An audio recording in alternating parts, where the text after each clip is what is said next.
High, সবার কি অবস্থা?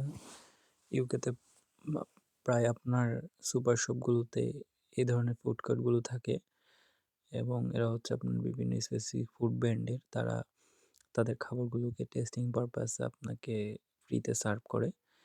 তো আমি মোমো নিয়েছিলাম, আমার অনেক ফেভারিট একটা খাবার। তো ওদের কাছে অনেক ধরনের খাবারই ছিল, নাগেটস থেকে শুরু করে র‍্যাপস সব ধরনের খাবারই ছিল। আমি আমার প্রিয় খাবার মোমোটা নিয়েছিলাম। তো সেখানে উনি ৪ টা দিয়েছিল আমাকে এবং বলেছিল যদি এটা ভালো লাগে যাতে আমি এখান থেকে ডিসকাউন্টে নিতে পারবো। পরবর্তী আমি ফ্রি টেস্টিংয়ের জন্য নিয়েছিলাম। জিনিসটা আসলে অসাধারণ ছিল। তো যেহেতু ফ্রিতে পেয়েছি মিস করব কেন?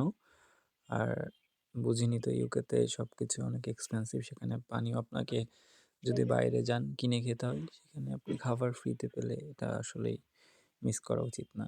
সো আমিও নিয়ে নিলাম, এনজয় করলাম, ভালোই ছিল।